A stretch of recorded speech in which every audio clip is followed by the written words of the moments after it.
Hello key holders and welcome to another video. My name is Jason and today we're talking about what is inside of a chipped key. Kind of my own version of this. I'm sure there's tons of other videos out there, but some people have been asking me, hey, what's it look like on the inside of a key? And I've got these examples in my office here. Don't always have them out in the van with me, but I thought I would just show some people.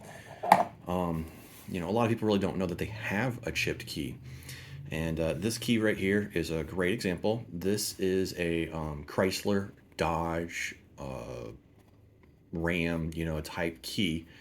And the gray heads and the tan heads will always have a chip in them, whereas the black ones on the Chryslers do not have chips in them. So they're kind of reversed from a lot of the other manufacturers.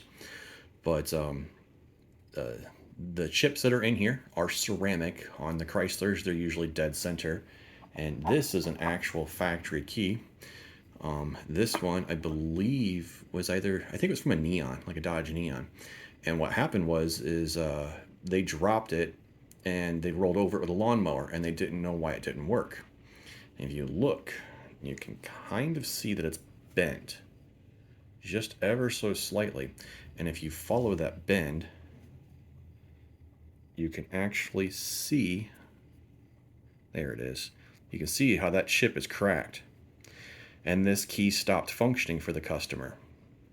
And I've kept this key. I've had this key probably about 12, 13 years because I always thought it was a great example to show you that, these keys, just when you suspect there's no damage to it, you're like, oh, it's not bent that bad. It shouldn't be.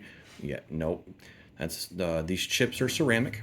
And here is an actual good working chip of the same exact size. And you can see just how small and fragile they are. This is not very big at all. And that guy just sets in there. And the original OEM keys, they had like the rubber heads to them.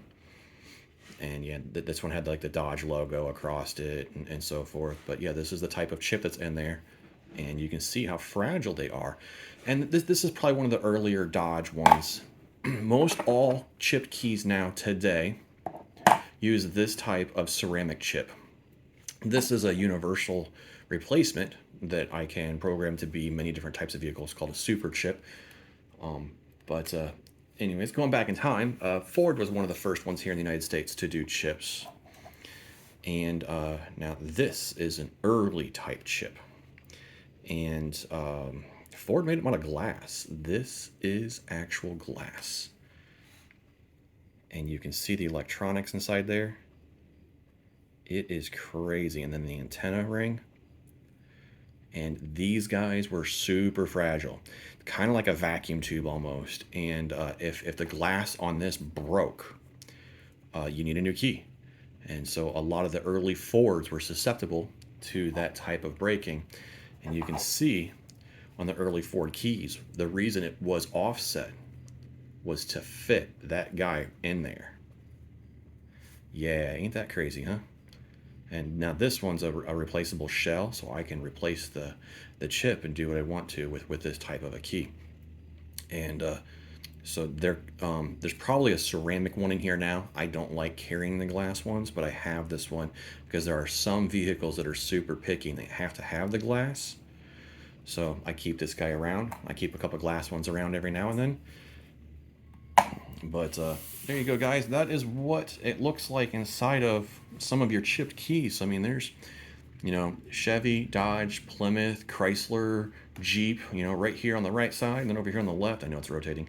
You got your Ford, Lincoln, Mercury style.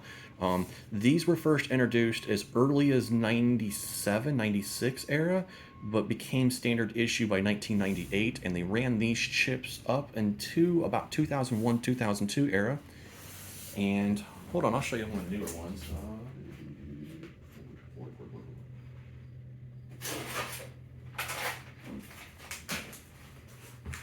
Sorry.